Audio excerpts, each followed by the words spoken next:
Dipersembahkan oleh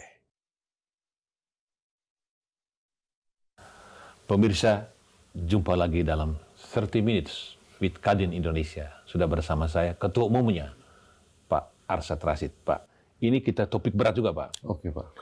23 tahun lagi, kita sampai pada tahun yang bersejarah. 100 tahun Indonesia merdeka, yaitu 2045. Dan kita kembali menoleh cita-cita proklamasi, kan. Masyarakat adil dan makmur. Dan itu kayaknya sesuai dengan tagline-nya, visinya Kadin. Inklusif, ada pemerataan, kolaboratif, semua terlibat, gotong royong, kan. Kalau Bung Karno pidato kan gotong royong, kan, Pak. Nah, ini bagaimana Anda melihat 2045 dengan cita-cita Pak Jokowi untuk menjadi Indonesia 4 besar ekonomi dunia. Dan kalau kita lihat sekarang ini, pengangguran kita 7 juta, kemudian angka kemiskinan absolut 27 juta, yang hampir miskin puluhan juta. Ini bagaimana kita bisa sampai ke sana? Nah, ini menarik, Pak, dan ini sangat penting untuk kita renungi, dan bukan hanya renungi, tapi kita rencanakan, dan kita implementasikan dan memastikan kita bisa menuju pada Indonesia emas. Nah, sebelum ke sana, Bang Primus, saya melihat nih, kalau bicara kehidupan diri saya misalnya, saya bilang, saya itu ada tahap pertama, babak pertama hidup, ada namanya half time, ada second half of my life, gitu kan ya. Sama juga dengan negara. Indonesia itu ada tahap 1, ada yang namanya tahap, saya katakan tadi half time, sama second half, Pak. Indonesia lahir 1945, 17 Agustus, sampai dengan 1998, Pak, terjadi reformasi. Saya katakan itu babak pertama kehidupan Indonesia. Lalu Indonesia masuk dalam namanya the half time. Pada waktu itu saya mengatakan Indonesia mencari jati diri, Pak. Betul. Berputar-putar kita. Kalau mungkin dari konteks politik, power struggling of politics terjadi. Perubahan terus terjadi. Mencari jati diri, which is fine dalam proses demokrasi. Nah, saya melihat kita sudah masuk ke tahap kedua. Kapan? Itu waktu kemarin pemilu terakhir, Pak. 2019. Itu saya melihat, oh, Indonesia sudah masuk dalam babak kedua kehidupannya. Kenapa saya katakan di titik itu, Pak? Karena di titik itu, pada waktu itu saya merasa maturity of politik kita tambah tinggi. Kenapa? Pak Jokowi dan Pak Prabowo berkompetisi. Ya kan? Untuk kali kedua. Iya, untuk kali kedua. Ini yang 2019. Tapi apa yang terjadi, Pak, di situ? Pak Jokowi mengajak Pak Prabowo, Pak, join sama saya yuk, sama-sama. Belum ada sejarah di dunia begitu, Pak. Orang bertarung. Bertanding, lalu bersanding. Bersanding, ya. Dan Pak Prabowo juga punya negarawan, Pak, yang mengatakan, yes, I will do it. Ya kan gitu, Pak. Demi merah putih, ya? Demi merah putih. Luar biasa. Akhirnya inilah namanya demokrasi gotong royong, Pak.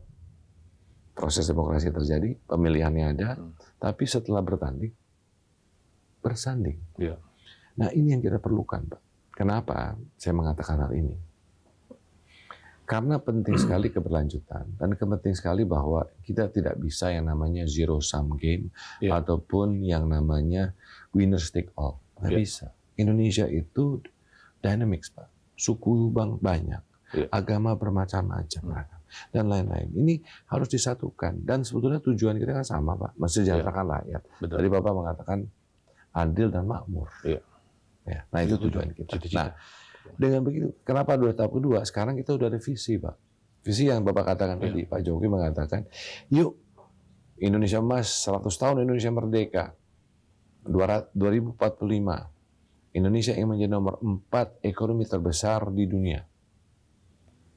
Ambisius mungkin. Tapi everything starts with the dream. Harus mulai dari mimpi, ya. Nah, tapi mimpi kalau tidak kita rencanakan dan kita implementasikan menuju ke mimpi itu, tidak akan terjadi, Pak. So, kuncinya adalah bagaimana memastikan kita sekarang udah revisi dan kita bilang, oke, 2045 apa sih yang kita inginkan? Tadi Bapak, seperti apa Indonesia saat itu? Apa sih Indonesia? Seperti apa? Sebetulnya tanpa kita sadari, Pak, kalau saya lihat, Ibu Kota Nusantara, IKN, itu simbol, Pak. Coba kita lihat, Pak. Kita ungkap. Simbol perubahan besar, ya? simbol Indonesia transformasi. emas. Simbol Indonesia emas ya. Oke. Apa? Bayangkan. Iya. IKN. Nanti di situ, ya kan, 20% kota, 80% hutan. Hutan ya. Berarti kita ingin menjaga lingkungan, back to basic. Betul. Ya. Kita pengen Indonesia yang bersih. Betul nggak, Pak? Iya. Lalu dipikirkan, nanti di sana mobilnya semua electric vehicles. Ramah lingkungan, betul. Ya. Hijau. Ya. Mobilnya, Pak, transportasinya semua listrik. Wah, itu kan pengennya kita gitu, Ya. Indonesia bersih. Ya. Lalu, di situ nanti banyak, kalau dikatakan city of 10 minutes, jalan 10 menit nyampe di mana-mana. Bisa jalan kaki, naik sepeda. Ya. Apa? Kita pengen Indonesia sehat. Ya. Indonesia bersih, Indonesia sehat. Yang ada di IKN tadi simbolnya. Lalu di IKN, energinya pakai hydropower atau pakai solar. Ya. Oh, renewable energy. Betul. Energi bersih, terbarukan. Betul. Itu kan juga visi kita. Ya. Lalu kita ingin di situ juga yang tadi saya katakan electric vehicles, berarti kan kita ingin membangun industri. Industri apa? Salah satu industri adalah electric vehicles. Kita buat ekosistem karena kita punya sumber daya alamnya. Kita ada nickelsnya, kita ada bauxite-nya, kita ada yang lain-lain. Jadi produsen EV di sana ya. Itu kan bayangannya, Pak. Itu kan kita lihat dari simbol ini kan, simbol ini kan. Nah, habis itu lihat lagi apa? Oh, di situ smart city. Oh, digitalisasi. Iya. Kita kan ingin mendorong digitalisasi untuk Indonesia, Pak. Iya. Jadi kebayang, Pak, bahwa Indonesia yang dimana di sana juga ada tempat untuk teman-teman UMKM. Betul. Di situ akan ada research, di situ akan ada edukasi, vokasional. Nah, IKN ini adalah representatif simbol Indonesia emas. Iya. Yang kadang-kadang kita kalau mau mikir kayak gimana ya Indonesia. Ini udah ada contohnya nih. Betul. Iya. So, dengan begitu, yang kita ingin apa? Visi Indonesia nomor 4, ekonomi terbesar di dunia. Kata Bapak, yang adil dan makmur. Berarti rakyatnya sejahtera.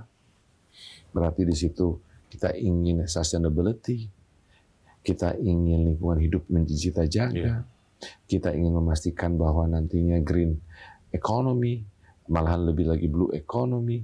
Kita bicara Indonesia yang bersih. Karena tadi itu, Indonesia yang sehat. So, the symbol is IKN. Tapi kita perlu roadmap. Ya. Kita perlu roadmap yang menggambarkan bagaimana industri apa yang kita mau kembangkan. Hilirisasi apa yang kita mau lakukan. Mau menuju kemana yang kita. Nah setelah peta itu ada Pak, the next peta yang ada adalah, oke, kalau gitu teknologi ini yang dibutuhkan. Dari situ kita bisa bilang Pak, BRIN, universitas, research, tolong dong research ini nih, teknologi yang kita butuhkan. Pemirsa, menarik sekali. Generasi emas yang akan kita hasilkan proses mulai dari hari ini, detik ini, 2045 generasi emas, tapi bagaimana peta jalannya, roadmap-nya. Untuk itu akan dibahas setelah jeda berikut.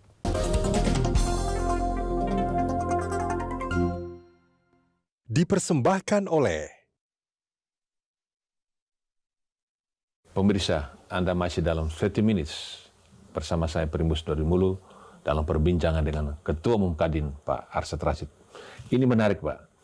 Ini fakta hari ini, Pak ya. Kita punya milenial itu jumlahnya besar sekali, Pak. Dan total usia produktif, Pak. Usia produktif kita itu sudah 68% dalam jumlah 190 juta. Nah, ini disebut bonus demografi. Ini kalau nggak di-maintain baik-baik, pendidikannya kurang, keterampilan kurang, karakter mentalnya nggak bagus, kita justru yang kita tuai adalah bukan bonus tapi bencana demografi. Nah ini bagaimana peta jalan ke depan agar betul-betul generasi emas bisa kita wujudkan. Yang tadi balik Pak, balik bahwa perencanaan mesti ada, saya katakan.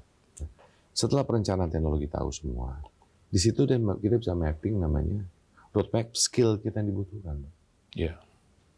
In the next 25 years, 25 tahun depan, skill apa sih yang dibutuhkan? yang mana connected dengan apa yang sudah Pak Jokowi inisiasikan dengan Kepres yang baru untuk masalah vokasi. Iya. Ya. Karena apa? Supaya ini jangan hanya pinter teori, yang paling penting prakteknya, Pak. Iya, betul sekali. Ya, kan? Iya. Nah, ini yang harus kita siapkan. Jadi makanya saya takutkan malah dari kita bicara revolusi industri yang sekarang udah 4,0, malah menjadi revolusi sosial. Kalau tidak. Kalau revolusi kalau tidak dijaga dengan baik, revolusi sosial bisa terjadi ya. Karena apa, Pak? Lihat Pak, apa yang terjadi sekarang hari ini ya. Bahwa dari konteks yang ada, dengan adanya otomisasi atau digitalisasi, which is bagus, lebih efisien, lebih produktif. Tapi tanpa kita sadari Pak, jumlah lapangan pekerjaan berkurang. Karena digitalisasi kan. Yeah. Yang kedua, skill-nya pun berubah. Yeah. Berarti kan kita punya dua tantangan. Satu tantangan untuk bagaimana pekerja ataupun buruh hari ini ke depan, skill-nya bagaimana. Yang harus di-upskill dan juga reskill. Dan juga untuk Pak adik-adik kita, anak-anak kita yang baru mau masuk pekerjaan, harus disiapkan skill-nya juga yang bakal berguna ke depan. Makanya udah benar Pak, kita udah menuju pada yang Pak Jokowi ini kan demand-oriented education. Nah, tapi nggak bicara S1 aja, tapi vokasi yang menjadi penting. Yang dimana akhirnya juga mungkin harus kita pikirkan Pak, bagaimana menyatukan, karena sekarang ini pendidikan ada di dua tempat, di pendidikan, Kementerian Pendidikan, dan Kementerian Agama. Nah ini juga harus kita lihat. Terus juga dengan sisi vokasi, kan vokasi ini dititipkan di banyak tempat, di perindustrian, di tenaga kerja, ada yang di pendidikan juga, ada yang di berbagai. Nah ini bagaimana nih supaya lebih efektif? Betul. Apa perlu dibuat suatu badan vokasi nasional? Betul. Jangan sampai ada warga kita yang tidak terkenal, tidak mengikuti vokasi itu. Nah, untuk kita pelakunya sumber kualitas manusia, pendidikan, vokasi ya. Tapi yang kedua adalah kita bicara regulasi, kita bicara pengawasan pemerintah. Ini bagaimana struktur kita untuk buat planning kita bagus kan. Dalam zaman dulu ada GBHN, di negara lain juga ada GBHN. Kita kelihatan itu sudah nggak ada lagi. Kemudian supaya tidak terpecah-pecah pada kementerian, kita satu. Nah tadi Pak, kita mulai dari roadmap yang harus kita sepakati juga secara bangsa. Sepakat nggak kita menuju ke sana? Sepakat nggak kita ke sana?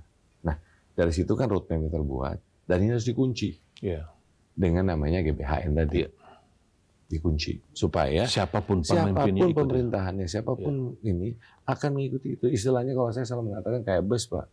Naik bus, selama ini saya masuk bus, bingung lah tujuannya nggak ada. Kan kalau kita naik bus paling utama Pak adalah kita lihat, oh rutenya kemana. Benar.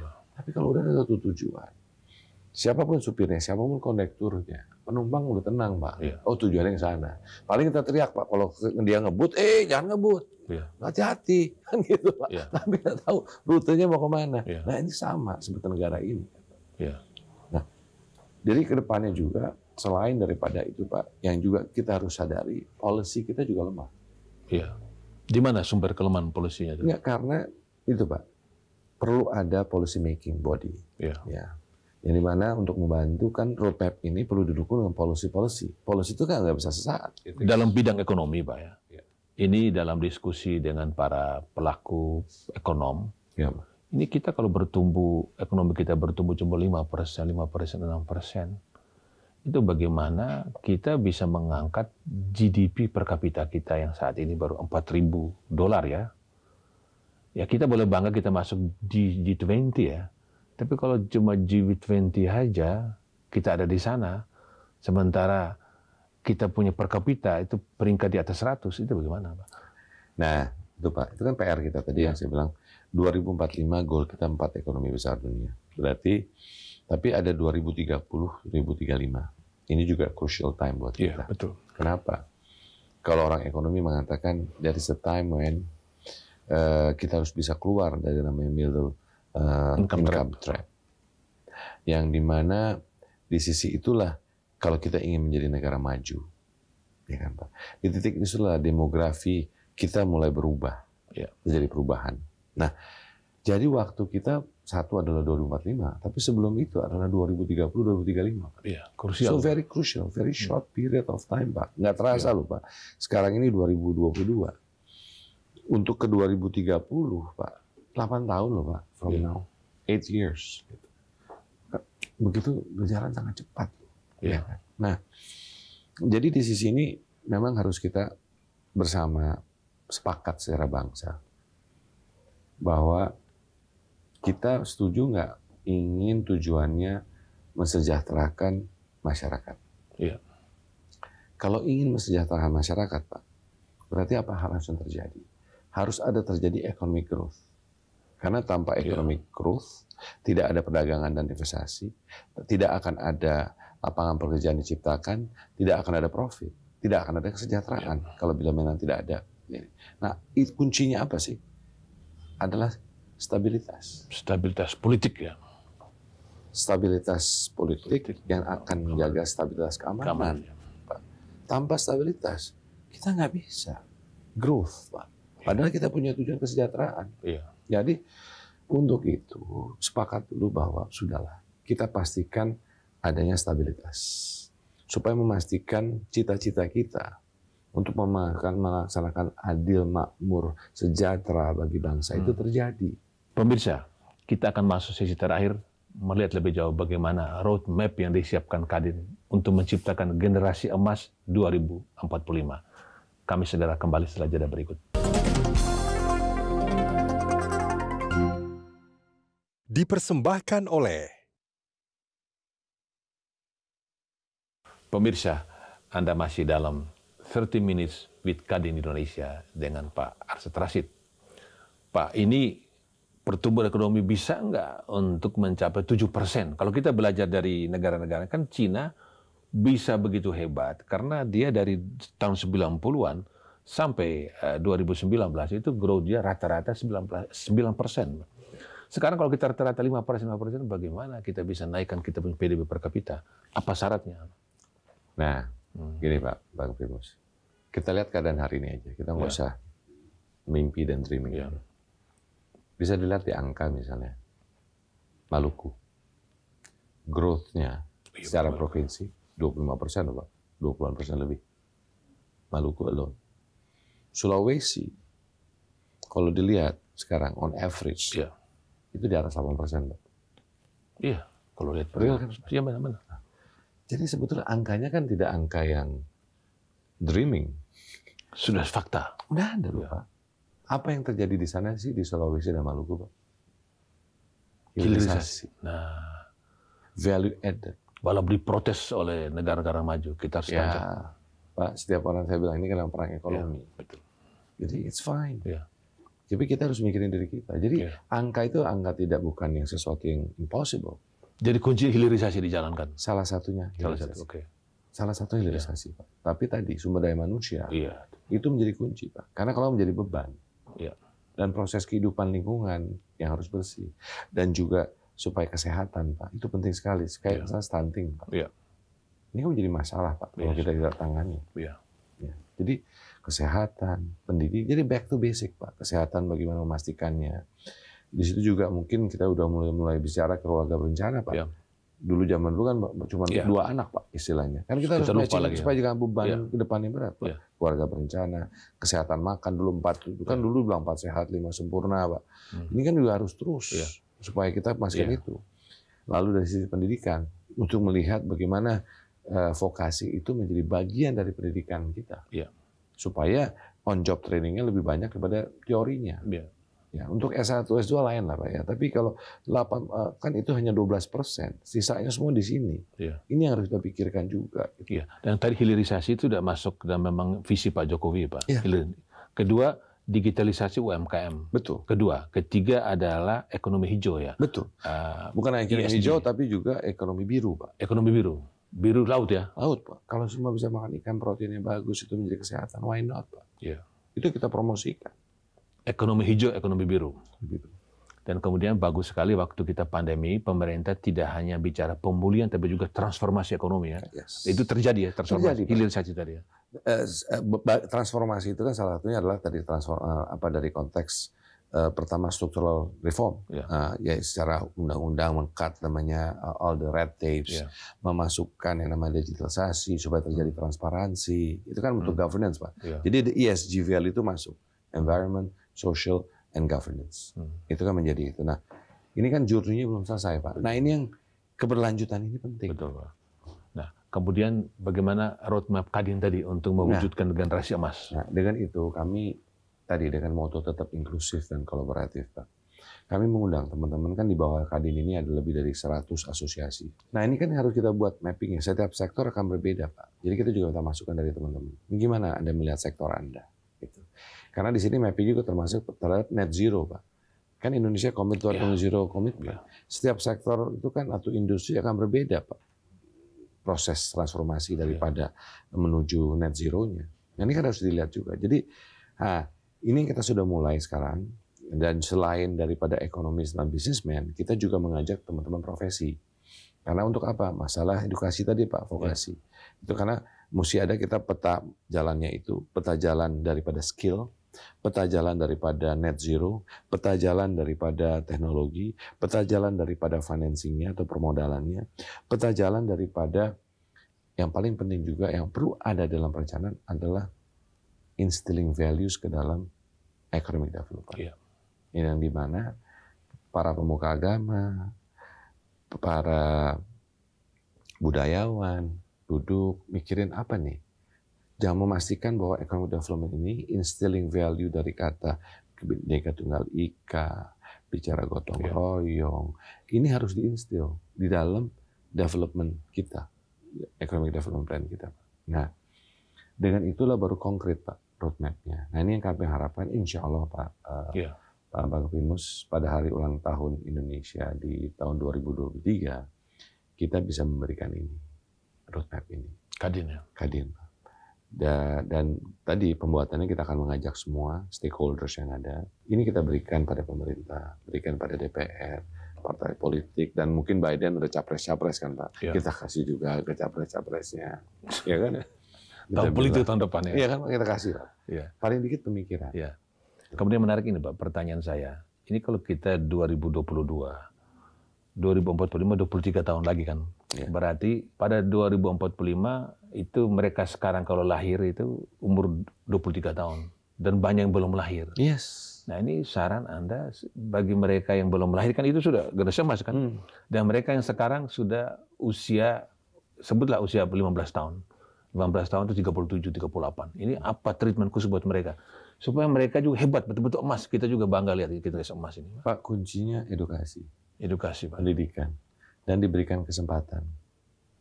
Dan mulai mindset yang berubah. Tidak hanya ingin masuk menjadi PNS, Pak. Ingin jadi tentara. Semua ingin jadi PNS, polisi. tentara, ya. Jadilah entrepreneur. Menjadilah profesional. Dengan itu Anda juga menjadi apa? Memberikan lapangan pekerjaan. Iya. Ya kan? Karena suka ini, Pak. Dilihatnya dibilang pertanyaan survei. Lapangan pekerjaan tanggung jawab siapa yang memberikan? Katanya pemerintah. Padahal kan, Pak, in realitas pemerintah itu cuma ada PNS berapa jumlah, TNI, Polri berapa sih orangnya, ya. Yang lainnya kan yang menyiapkan lapangan pekerjaan pengusaha, Pak.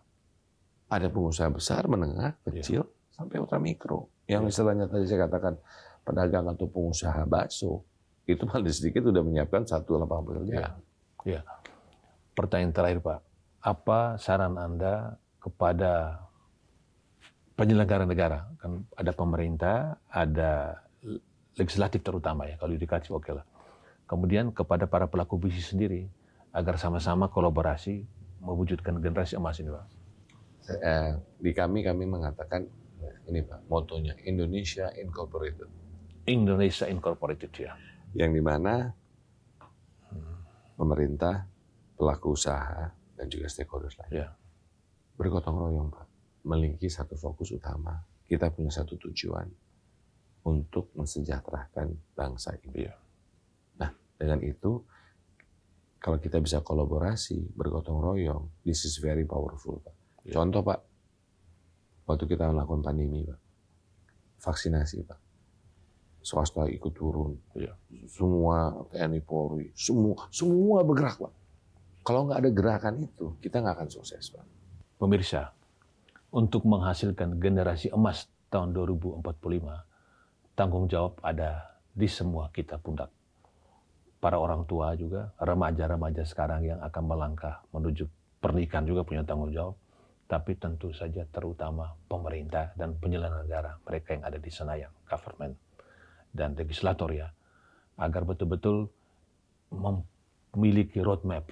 Kadin sendiri sedang mempersiapkan roadmap yang akan disampaikan tahun depan pada HUT kemerdekaan 2023. Nah itu barangkali bagaimana disatukan dengan roadmap pemerintah, paling tidak sumbangsi Kadin, agar 2045 kita bisa menghasilkan generasi emas ya. Sudah disadari oleh Kadin ya, sebagai organisasi para pelaku bisnis Indonesia yang sudah memiliki anggota lebih dari 100 asosiasi ya. Yang memayung UMKM ada 65,5 juta UMKM dan yang mikro ada 64 juta. Dan sumbangsi mereka kepada lapangan pekerjaan 97%, besar sekali. Dan sumbangan kepada PDB sudah di atas 60% ya. Ekspor masih 14%. Tapi dengan program-program Kadin tadi diharapkan kontribusi terus meningkat. Dan itu semua bisa terwujud kalau ada kolaborasi. Tagline Kadin ya, kolaborasi, inklusi, kolaborasi. Dan itu sesuai dengan apa yang dikatakan oleh founding fathers kita, gotong royong. Sampai jumpa dalam 30 minutes berikutnya bersama Kadin Indonesia. Terima kasih Pak. Terima kasih Pak.